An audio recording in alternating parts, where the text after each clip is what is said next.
Une fois, alors que je tuais le temps interminable d'une veille nocturne, en compagnie d'un vieux briscard, dans l'angle sombre d'un épaulement, je m'enquis au cours d'une conversation chuchotée de son expérience la plus horrible. Sa cigarette rougeoyait à brefs intervalles sous le casque d'acier, inondant le visage décharné d'un rouge éclat. Il raconta : au début de la guerre, nous avons pris d'assaut une maison qui avait été une auberge.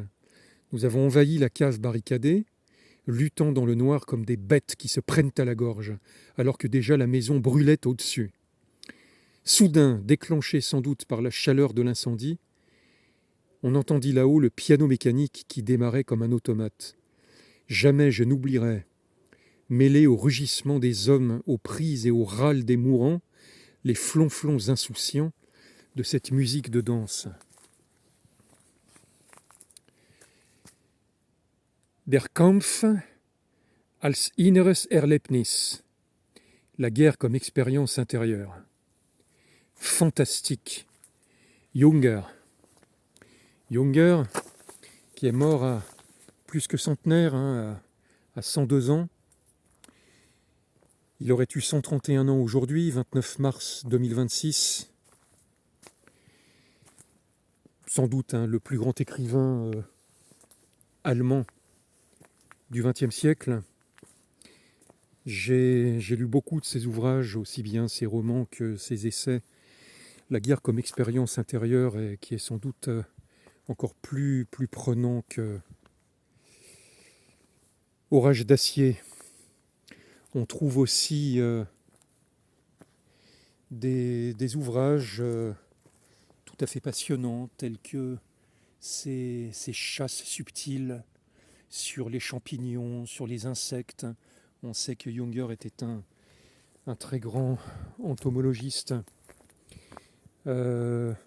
Quelques années, bien au moins 10 ans avant sa fin de vie, on trouve des petites plaquettes comme ça, comme le problème d'Aladin. C'est des tout petits ouvrages absolument passionnants, très borgésiens par ailleurs. Aladin était le fils d'un tailleur dans l'une des innombrables villes de la Chine, et également un nihiliste d'éros.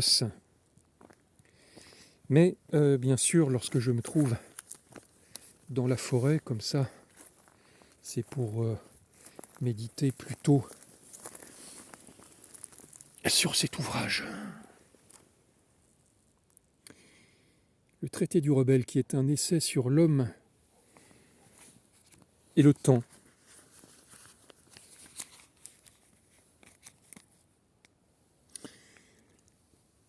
La doctrine des forêts est antique comme l'histoire des hommes, et même plus vieille qu'elle. Elle se trouve déjà dans les témoignages vénérables que nous ne savons encore lire qu'en partie, dans les caractères gravés sur la pierre. Elles donnent leur grand thème aux contes, aux légendes, aux textes sacrés et aux mystères. Si nous rattachons le conte à l'âge de pierre, le mythe à l'âge du bronze et l'histoire à l'âge du fer, nous rencontrerons partout cette doctrine, pourvu que nos yeux se soient ouverts à elle. Nous la retrouverons dans notre ère uranienne, que l'on pourrait appeler l'âge des radiations. Toujours et en tout lieu, chacun sait désormais que des centres de force originelle sont contenus dans le paysage changeant, sous l'apparence passagère des sources de richesse, des pouvoirs cosmiques. Ce savoir-là ne constitue pas seulement pour les églises un fondement symbolique et sacramentel, ne se prolonge pas seulement dans les gnoses et les sectes, mais fournit au système philosophique leur noyau, quelle que soit d'ailleurs l'extrême diversité des mondes de leurs concepts. En ce sens, le mot de forêt, lui non plus, n'a pas d'importance. Ce n'est sans doute nullement par hasard que tout ce qui nous enchaîne aux soucis temporels se détache de nous avec tant de force dès que le regard se tourne vers les fleurs, les arbres, et se laisse captiver par leur magie. La botanique devrait en recevoir un surcroît de dignité. Voici le jardin d'Éden, voici les vignobles, les lys, le grain de froment des paraboles chrétiennes.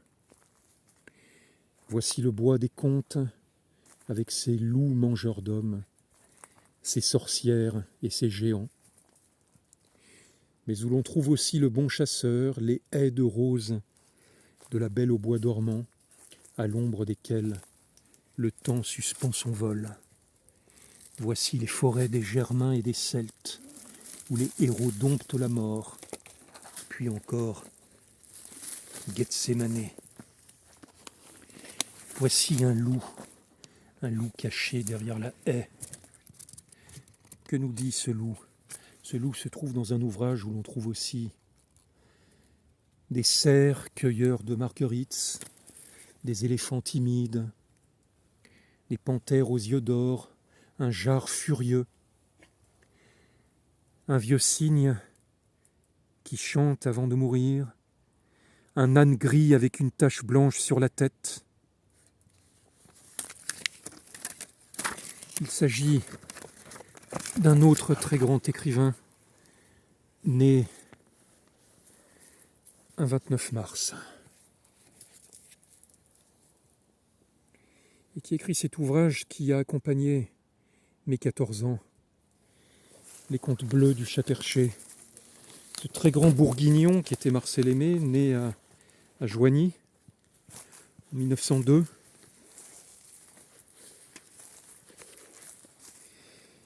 Et qui a écrit l'une de ses pages les plus déchirantes, qui m'a tiré des larmes très intenses à l'âge de 14 ans, justement à propos de ce vieux cygne dont je parlais tout à l'heure.